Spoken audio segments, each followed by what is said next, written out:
principle in mothers. And we hear all the wonderful things about mothers and the good things, and I want to talk a little bit about the shadow side of the divine feminine and of the feminine principle and of motherhood. When we think of God or heaven or source or whatever your creation story tells you it is, we think of this place that's in harmony and balance, where everything gets along and there's this dance that does beautifully as they go together.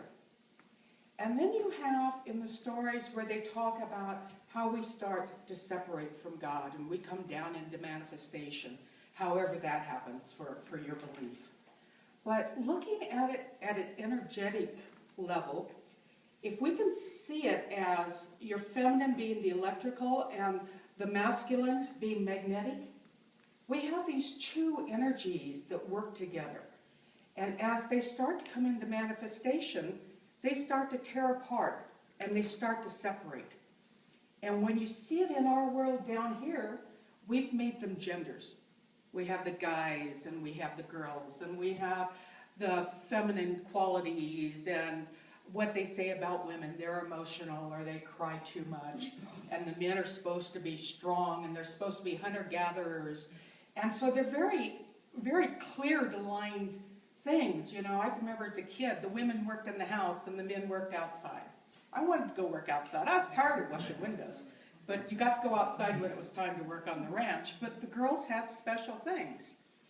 When I went to high school, you couldn't take wood shop or anything. The girls could only take like home ec and sewing and that kind of stuff. It was very delineated. So I thought a little bit about how does this work inside of all of us? What's going on? And how did we get to this point where it became a war between the male and the female, the masculine and the feminine? This war that goes on in all of us, and you look back through history, we've had, patriarchal societies, we've had matriarchal societies, and we've had everybody killing everybody, and everybody not getting along. And we do that to ourselves. And the big thing that we don't remember is that it's all supposed to work together somehow. We merge in and we dance and it makes it work. They talk about marriage, where the parents should be partners and work together. And that doesn't always work out. You see a lot of them where it doesn't happen because we really don't know what that looks like. You see so much violence, so much anger, so much of the dark side of everything. And then we're supposed to have peace on earth, or we're supposed to have peace in our homes, or we're supposed to be loving. And how is that possible? We've become so separated from Source in this world that we live in that we've forgotten our connection. We've forgotten everything.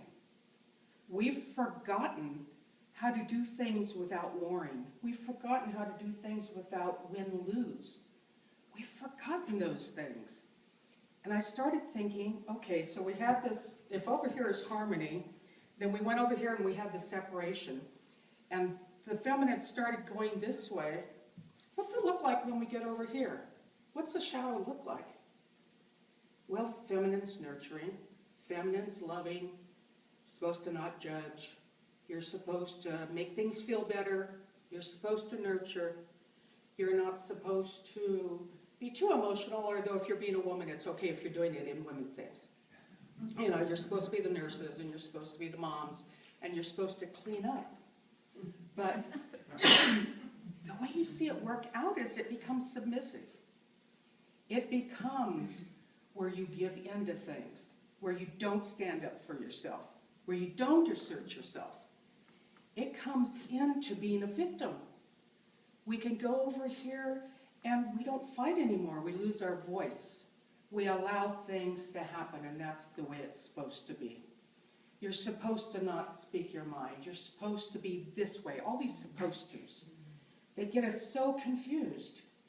And all the time this war is going on inside because we don't want it to happen.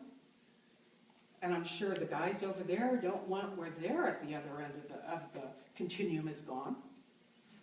It becomes very lonely. It becomes very dead. it becomes to where we've so forgotten our connection. We've so forgotten where our life comes from, where our spark comes from, where our love comes from. And we end up trying to find it in all of these things outside of us. So we live more and more in the shadow. Excuse me, we live more and more in the darkness. And we lose sight of what the light is. We lose sight of what our birthright is. That we are God's source incarnate in action, that we are God. We are love, we are light. We forget that. And it becomes the point sometimes when you look around this world, you wonder if you can ever find it again. We were talking this morning about how you think you'll have it, but then something happens and you've lost it. Or you get so confused in what goes on around here, what the thought processes are, what the expectations are. How do you get back towards the center? How do you help yourself to do that? There's a thirst, something missing. You know something's missing, but you're not sure what it is. But if you can take time in your days to be quiet, to listen. We've talked over and over about stillness, about meditation, about quiet prayer, quiet walk in the woods. The quietness that allows you to hear in different ways and know there is more. There is more that matters. There's more there that can come inside and help you heal. And as you do that, you begin to hear you. You begin to hear what's going on inside of you. What you are, who you are, what you've been missing, how to get to know you. When we went way afar from where we started, we lost track of who and what we were. Who are we? What does it matter? What does it mean? It's an awfully depressing thought to think that this short time on this world is all we've got, and there's nothing more. And that whole time just spent lost and forgotten, that we didn't remember, that we didn't find our way back. And as we look at the good things about the feminine principle, we need to use those good things on us, each of us, to learn to love ourselves, to nurture ourselves, to do what we need to heal for us. And this is not an ego narcissistic thing where it's all about me. This is about making us worthy, finding our voice, each of us, male or female. That we work at getting back connected to Source, that we get that line clear, that we can remember who we are, what we are, why it matters to love ourselves, to look into the mirror and actually like what you see, to understand why people want to call you friend, why people want to be around you, to remember that we make mistakes, and that's okay, that's not a bad thing. That's how we learn. When we take our children who've been hurt, and we stroke them and we nurture them, and we build them back up, and we show them what they've learned and the wisdom, to do that with ourselves, to take the time to love ourselves. And that's easier said than done. That little voice keeps going. You remember mom's words, or the teacher's words, or a friend's words, or a spouse's words. To work past that, it takes dedication. It takes commitment. But it's so worth it. Because as you start doing it, you start accreting this frequency, this consciousness, this energy that builds. And you keep doing it, and you look back 6 months later, and things have been pretty good. Things are working. You like being around you. But it starts with small steps. It starts with quiet. It starts with working to be the kind of person that you want. It starts with watching your mouth and the things that you say and how you say them, with watching your thoughts. What are you thinking? The most important tool that I ever used in all of my healing was, I call it affirmative dialogue. You know, affirmative prayer is when you pray until it happens. Well, affirmative dialogue is when you talk to yourself till you talk yourself into whatever it is that you're trying to achieve. Where you get your voice and you argue with the little voice. No, that's not true. You know, that may have been true before, but I'm not like that anymore. You get this dialogue and you're never lonely because you always got the conversation going all the time. But to take the time to do it. How many times do we argue with coworkers or with spouses or with kids? Take all that energy and argue with yourself. What we're taught about ourselves, what we believe about ourselves, isn't the truth of who and what we are. We're given this wonderful opportunity to start with ourselves and our voice, and it's a gift. It really is a gift, and it's free. And you're never alone. You can always have a conversation going on. But the trick is you got to do it all the time. You can't just do it, you know, when the words come today and I do it today, but then I don't do it the rest of the week. It becomes a habit. So that you can work with that and convince yourself, because each and every one of us is important. Each and every one of us matters. Each and every one of us brings so much to this world and has so much to give. But we all need a little work, and that's okay. I needed more than others, but we all need a little bit. But to talk. It's simple things like that. You don't have to go out, you know, and save the world. You don't have to go out and make $1 million. You don't have to get all dressed up for it.